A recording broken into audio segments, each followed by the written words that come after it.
Hey there, it's Guy Sakalakis, and I have just found a later in life passion for kayaking. Super into kayaking. Kayaking. Love it. Yes. Love it. I am Jeff Berman at Attorney Sync, and I have a nerdy hobby of being into sports cards. I went to a one of the biggest national sports card conventions that's about 6 minutes from my house. Brought my kids. It was very cool. Now, I've known you a very long time, and I've known about your passion for sports cards. Is there a specific, these days, is there a specific sport, or is it all cards or the sports that you focus on? I lean a little bit more into basketball, 80s basketball cards. So we're talking Jordan rookie, Olajuwon, some of those guys that I really grew up with. A little bit of 90s too, but the 80s are my sweet spot. That's my nostalgia. That's my youth. Love it. And your kids are into it too, right? Or some of your kids are into it? Yeah, my daughter just They go likes for to dad. They go go for around with dad. me. They go for dad, and because dad spend a little on some packs for him. But yeah, my boys are very into it, so it's fun. Awesome. We're the co founders of Attorney Sync, where we help law firms hit growth goals using data. And speaking of data, that's what we're going to talk about today is using data in our proposal creation process for lawyers. But first, a couple of announcements as folks have been following along with Attorney Sync and Lunch Hour Legal Marketing. We are hosting the Lunch Hour Legal Marketing Summit in Las Vegas from September 22nd to September 24th in the Bellagio. You can check out lunchhourlegalmarketing.com and register there. We'd love to have you. It's really designed for in-house marketers, which again, I think will be some of the audience for today's conversation about proposal building and data. But we really want to create a community around people that work in law firms doing marketing for law firms, not just law firm owners and lawyers themselves, but the people who actually do the stuff on the ground for some of these bigger firms. And then two, Attorney Sync's partnership with Near Media, dovetailing off the Lunch Hour Legal Marketing Summit. David Mim from Near Media, who's like the godfather of local marketing, will be speaking and presenting some of the early findings from some of the research that we've done with them. Really valuable. So if you're interested in market research, competitive insights into how people are hiring lawyers in your community, get to Lunch Hour Legal Marketing Summit to see David's session. Okay. Great stuff. But what we really want to talk about today, and again, we tend to focus a lot on the conversations that Jeff has with lawyers, but we wanted to walk through our exploratory process. So I'll set it up. And some of this might be role play, some of this might just kind of be back and forth banter. But lawyers, maybe they meet us at a conference, maybe they listen to the podcast or see us on LinkedIn. And at some point they get in market to say, you know what? I think I want to see if Attorney Sync can help me. Step one with exploring whether or not Attorney Sync is the right fit for a law firm's marketing objectives. What do we do, Jeff? The first thing I like to do is I want to have a call. I want to meet each other, understand really what kind of outcomes are you looking for. A lot of firms come in and they're raising their hand about needing help or wanting work to be done in a specific channel. And what I like to do is understand what their needs are in that channel, but really zoom out and try to get a sense holistically. What are you doing offline? What are you doing online? What type of bandwidth do you have in-house to do work? What kind of things do you need in terms of being able to work with someone from the outside, et cetera? And then what do you want to have happen? Right? What do you want to have happen in terms of the results, objective metrics, et cetera, to get a better understanding? And then we talk about their tech setup and how intake's handled, really getting an idea of what that client journey looks like to try to understand where there may be opportunities for growth, improvement, et cetera.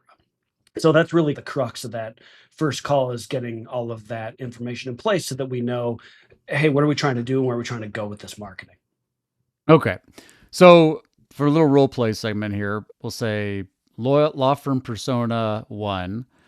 I've got very clear business metrics. I've got very clear growth goals. I've been buying media, digital media, offline media. We work with a current agency that they've been doing SEO and local SEO for us, but I feel like we're just not quite hitting those objectives. What's step number two? The ideal, really, for the firm and for the agency as an attorney sync, is at that point is to be able to actually get our hands dirty in the data directly, right? Because when we get access to data, and what am I talking about with data? Google Search Console, analytics, CRM data connected back to those things, signed cases by channel, understanding ads, meta, all the different components of your digital marketing. We can go in and really be able to model out not only what is going on right now and where are there opportunities for improvement, but being able to actually build a strategy and plan that connects the dots from here's the outcomes that you're looking for, here's the specific cost per case signed or average fee value by case, and really be able to take that and model it out in a way that we're understanding from all the data that we have access to, what we need to do in order to actually get you there. That's the ideal. Absent that data, you start to work your way backwards into higher level, right? Where you get into more of 10,000-foot views. You're using outside paid tools to get a sense of what might be going on. You're seeing what you can see from the outside looking in, and you can model some results from that, but it is definitely not the same thing as actually being able to see the real hard data that you have in terms of what's going on with the accounts. Yeah, I think that's a really good point. And we've talked about this a lot. Certainly, you're a firm that doesn't have data, or maybe you're just unwilling to share the data for a variety of reasons. Based on our experience, based on working with hundreds of other law firms, seeing their data, we certainly can model certain aspects out. But in order to really get a reliable plan in place, your own firm's data, or the firm's specific data, there's really no substitute for that. And I would Right. encourage firms, if you're listening to this, to be willing to share data with prospective agency partners. Now, look, get an NDA in place, understand if they're working with competitors. I know a lot of firms are reluctant to share it because they're like, I don't want to share my firm data with an agency that's working with my competition, or I'm worried that this prospective agency is going to use this against me in some way. But for me, and we always talk about this too, it always comes back to a matter of trust. And so there's a certain Mhm. level of trust that you just have to start to establish. But of course, put non-disclosure agreements in place and that kind of stuff. And there's just no way to be able to as most effectively build a proposal that's a data-informed a proposal. It's based on existing benchmarks. It's based on growth targets without understanding where that firm is specifically. And there's just so much variation from firm to firm. Because I think about a lot of the Exactly different right. firms that we've worked with. There's so many different variables that are going to play a role in our ability partnering with the firm to hit specific growth objectives. And a lot of times, like, you don't really, if your model, it doesn't account for something that's just an unknown, right? Whether there's something going on in the intake process, whether there's something going on in Yep. terms of case selection, whether there's something that's specific to the geography or community. No substitute for that. Now, let's just face a hard truth, because talk to me about this. We know a lot of our worthy rivals, they can do they can do proposal creation on no data. Maybe they have packages, maybe they have flat fees. It's a You more know, templatized type of proposal and offering, a little bit more assembly line in terms of what you're going to get. Can you use an outside tool like a local Falcon or a page speed and derive some context and meaning from that? Like, of course. And that's typically the screenshots and and things we that do you'll see that. in there. We'll do that, right? I mean, if Absolutely. we do that Absolutely. too, but we Not everybody don't has the prefer it. data. We don't prefer it. It's more guesswork in terms of what it's in terms of how you connect the dots from what's happening to the specific growth outcomes and objectives that you're looking for. It's a little bit more of a here's directionally the things that we need to do to make this happen and the holes that we're seeing from the outside. But there's just no substitute from saying, okay, now we actually can see what's happening and we have a much higher degree of confidence of being able to hit these specific numbers. Or in some cases, being honest that, hey, we're not going to be able to hit these numbers at these type of price points, being upfront about that before you even sign the dotted line. Otherwise, you're working off of a little bit more guesstimates than, hey, this is what's actually happening on the ground. So a little bit more of blindfold going in that way. And my big thing about this, because again, I get it. Some firms don't have any data. Some firms struggle with whether there's just data scarcity issues or they don't have access As you say, they don't or own it or don't have access. Yeah. all sorts of issues with getting access. And so I'm totally empathetic to firms saying, hey, look, our data is really not in a good spot, but we'd still like to see something from you. And of course, we'll deliver something.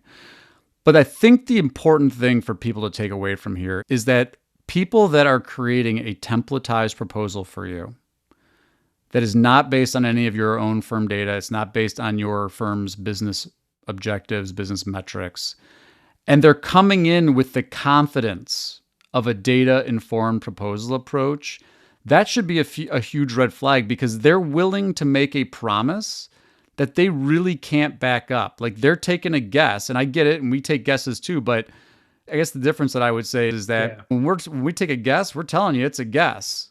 And so I'd be very careful with people that are saying, look, we don't have any access to your data. We're going to create a proposal for you. And we're going to, this ad that I've been seeing over and over again recently is we're going to get you to rank number 1 in the local pack with your Google business profile in 90 days. And they're doing that with no data, no benchmarking of where that firm currently is. And so if you're saying that to everybody, a brand new firm that has no historical Google business presence with no reviews, you're going to get that to rank in 90 days. Doing it the right way, you're lying. No. Or at And least even if you misleading. did, you have no reviews. No one's calling you. Right. And good luck ranking at the top of the local pack with 0 reviews these days. Exactly. Exactly.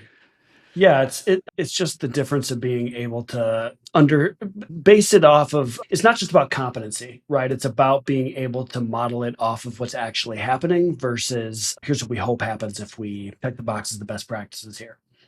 Well, and my thing is, it's really a matter, to me, it's a matter of integrity, right? Because they're making promises that that aren't based on anything. Someone that comes in and they're like, look, we've got data to support this. Here's that actual math. Here's our underlying methodology. That's a different thing than just being like, and like I said, because I know people are listening to this and they're like, if you work with thousands of law firms, you can get a general window. And there's some truth to that. Again, we do the same thing. We rely on our experiences with former clients, with existing clients to help inform strategy.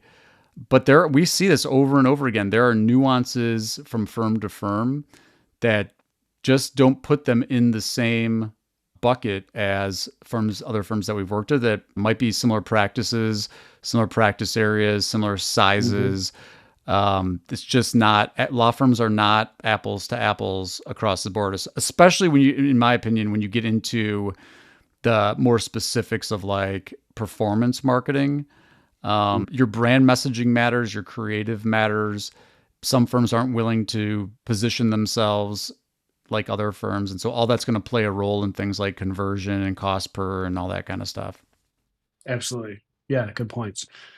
Get the data. So we get the data eventually. We know sometimes that can take a while, and we would encourage folks that are interested in taking a data-informed approach to try to get that data as quickly as possible and to not make knee-jerk decisions based on, oh, we got to hurry up and hire somebody. In fact, I'll say this, to me, that communicates a red flag of you might not be at a sophistication level where we're actually going to be the right partner for you if you're buying on price in 2-week terms. And again, I have a lot of empathy for firms. If the relationship with an existing provider is going south and they're talking about cutting off, seen this, we're going to shut off your hosting in 2 weeks. We get that there's some urgency with that, although we would say you can get off their hosting without having to sign a new proposal in that short of a time. But I would encourage everybody, if you have the data, that's the way to do it. And so what does that look like? You've Absolutely. got the data. They send us the data. What happens next? So typically our process at that point is you're looking at about a 2 week turnaround. And what we're going to be able to do is have different team members, depending on their specialties and the type of channels we're working in, go in and really assess exactly what's going on, build out modeling, and be able to present kind of this audit full strategy that is going to make projections of exactly what you can expect out the other side of it, right? So if you spend X, we anticipate Y is going to come back out of that and align that with the different outcomes and metrics that you're looking for. So a lot of times we get a certain number of qualified leads, certain number of cases that we're looking to sign, and an average case value. Really like business focused metrics are typically what I try to distill down in terms of what the marketing advertising needs to do. But being able to track projections or create projections of that and then track the performance of what's going on as we engage against those so that you can see exactly how you're pacing and where we anticipate you'll be at different periods of time throughout the relationship. But it gives much more of anchor points in terms of what's actually going to happen with this, as opposed to just throw spaghetti against the wall and hope for the best and see what might come out of it at the other end. So again, it's a much more data informed type of proposal and approach as opposed to just kind of hoping for the best. Absolutely. And largely the reason that we do it like this is because it's good for us too. We don't want to be taking guesses, and we're certainly not going to make promises off guesses, but we've seen time and time again that the firms that we work with that have data that we can get access to, that we can benchmark, that we can build actual realistic, reliable forecasts off, it increases our ability to hit those objective metrics and to make commitments to hit those metrics that we otherwise wouldn't be able to make. And so, again, it's not just good for the firms, it's good for us because we know that when you guess, as best as we try to manage expectations and say things like, especially, well, SEO is the easiest one. So you got a new firm, a new website, you don't really have a lot of visibility online. It's going to take time. How much time? How much time for what? How much time to realize a return on investment from SEO? How much time to hit a certain number of qualified leads? How much time to hit a target cost per case? It's a lot harder to forecast and model those things out, especially in the SEO world, if you have zero data to begin with. And again, there's a lot of data that we can work with from other firms we've worked in the past and our experience. But at the end of the day, the web is very dynamic. What's working for one firm might not necessarily work for another firm.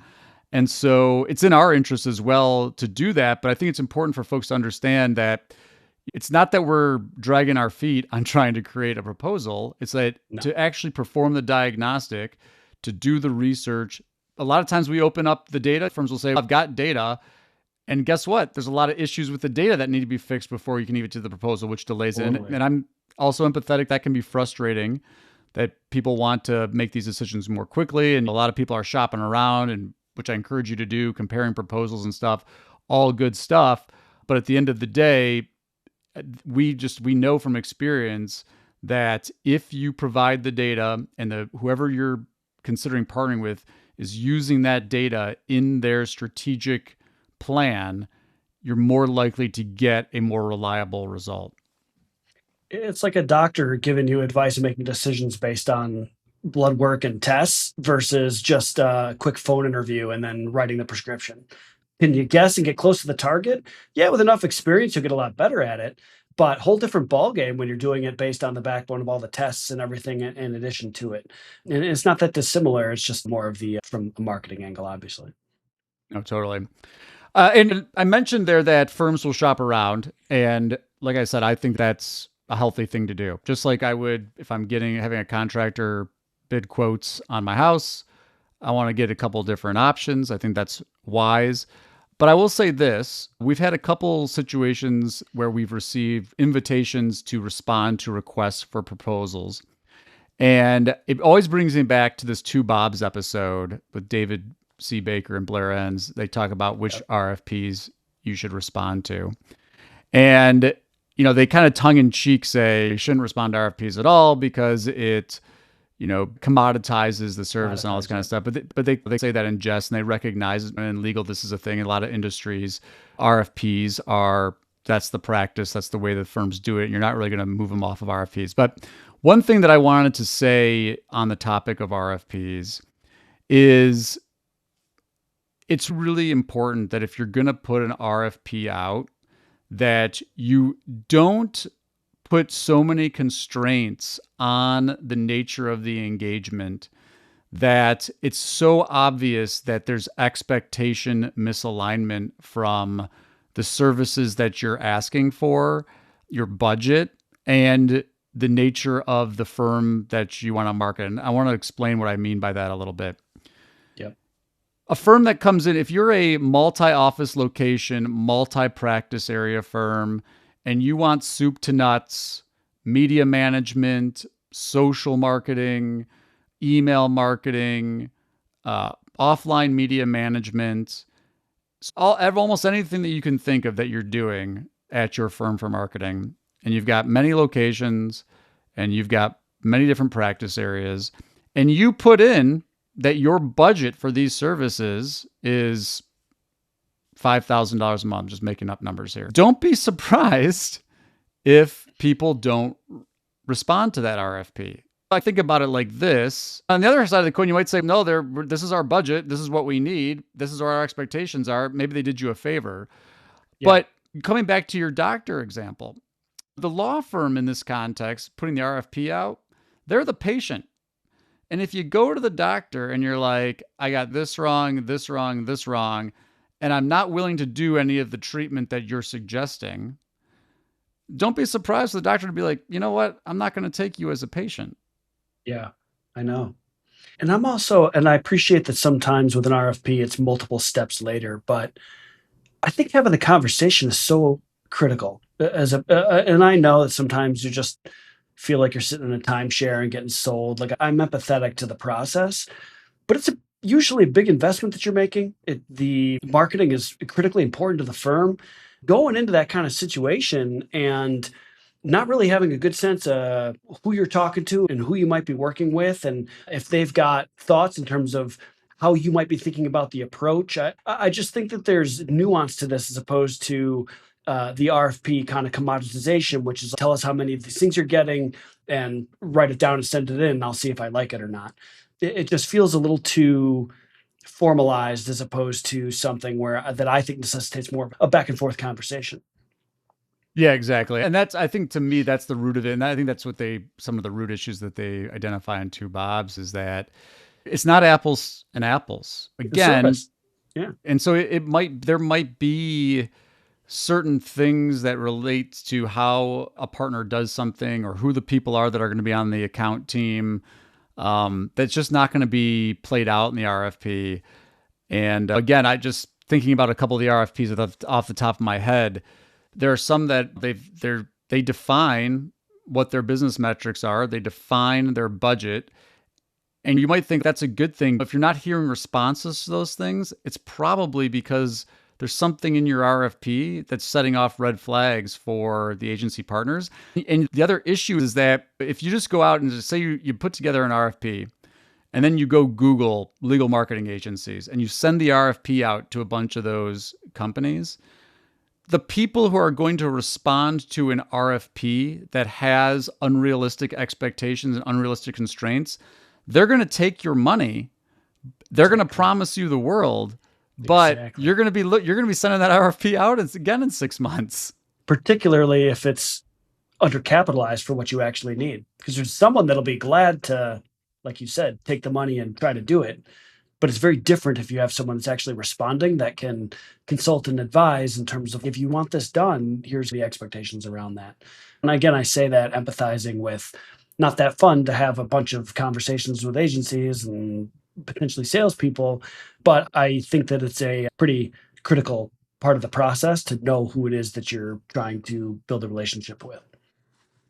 Yeah, absolutely. And the other thing that made me think about that's been hot in the really all the online world, but we've seen a lot of examples in legal as well, is these service offerings around GEO. And what I mean about that is this generative engine optimization. And what made me think of it is that, if you call up one of these agencies or you send an RFP out for GEO services, or you call up your existing partner and say, hey, look, what are we doing for GEO? Your agency or prospective agency responding to an RFP that's doesn't really, they just want to sell you something, they'll sell you it. And so what I would say is be careful. Come to the table with an open mindset, like you're going to a doctor, right? You've got symptoms. You've got some issues that you want to solve, but let your partner or your prospective partner guide you. Don't come them telling them what the treatment is. And so in these GEOs, it's, look, we get it. You want to be future proof, that some people are moving to we all know people are using ChatGPT. We know Google's going AI mode. No question that's a piece of the puzzle. No question that's part of future proofing. But for most firms, that is way down the priority list in terms of what they should be doing from a marketing standpoint. And so if you come in saying, I want GEO, and you're doing nothing else, and someone sells you that GEO, be careful what you wish for. Yes. So I guess my message there is to come to the table with more of an open mindset and let the people who do it for a living help shape your game plan than telling them what you need. Great point. Talk to them about your pain points. Talk to them about the outcomes that you're looking for, but don't go in and write the prescription and then just ask them how much that costs. Yeah, absolutely. So we get their data. The experts take a look at it. We build a proposal out. And then what's next step in our process?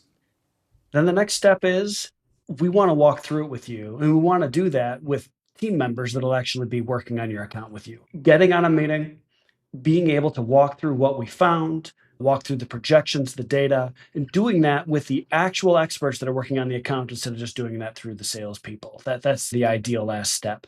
And this is not some bulldog hard sale, right? The point of this is to really help and educate you on why did we come to these conclusions, talking through the objective metrics and the data and what it's saying, talking about timelines and expectation in terms of what that's going to feel like to come on board, and ultimately what's going to happen and when.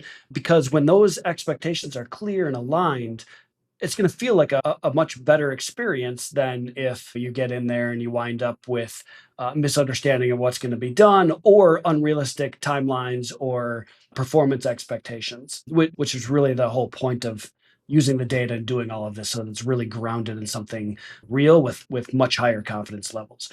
So it's really meant to be more of a education piece and then a back and forth, so that you can ask any and all the questions, and you can start to form and build that relationship with the people that you'll actually be working with on a month in, month out basis. We see so many examples of bad marketing agency partner relationships with law firms and legal. And this is the cure, folks. The cure is to have, before you sign, to have an opportunity to have a conversation about what are the leading indicators of success going to look like? What are the performance benchmarks going to look like? How are we going to define winning 12 months from now? Who are the people that are actually going to be working on my account? What kind of experience do they have in both their subject matter expertise as well as with firms that are similarly situated with me? And to Jeff's point, so for folks that are listening, not just the people on the phone selling the service. You've got to get past the salesperson to really understand what that partnership is going to look like. And you know what? This shouldn't be that hard for lawyers to understand. Do your clients ask you the same thing? Who's going to be working my case? What experience do you have working with clients like me? It's so funny to me that lawyers understand that when it's them providing the service, but when they go to purchase services, they're like bronze, silver, platinum package with no information, with no education, with no idea who's doing what, who's accountable, and zero transparency into what the methods are going to be. And then they're surprised when 3 months, 6 months, 12 months down the road, they feel like they're in the dark. They don't know what the agency's doing. They don't know who's working on the account. They don't know whether it's working or not. Yep.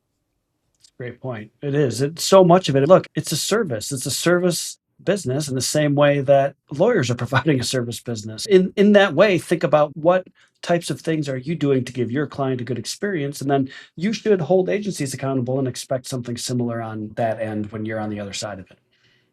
Absolutely. And then the other thing that I would say too, to have clarity about, is to understand when you're reviewing a proposal before you're about to sign, is to understand what expectations the agency will have of you. Another Yeah, big good point. issue that I see a lot of times is you sign up and then the agency needs stuff from you and you're like, we never talked about this. I'm not participating in this process. And that can be another big pain point because the lawyer's expectations are misaligned about what the expectations on the firm side are. What data, what CRM, what's your process for updating client records in your practice management or CRM tool? Because again, in the ideal world, we want to be able to say, hey, we are managing media and optimizing campaign strategy towards qualified consultations and clients and not on indirect indicating levers of or leading indicators of success. Yeah. No, that's a great point. And we do run into that, and it can delay or elongate that onboarding process. Certainly being able to hold hands and point you in the right direction, but getting that information, getting those logins, making sure that you have people that can help with that can really make it a much smoother experience. Excellent. Anything else? I don't think so. Good conversation. I like this. Great talking to you. And for folks that have more questions about our process, head over to attorneysync.com or connect with us on LinkedIn. All right. Thanks, Keith. Thanks, Jeff.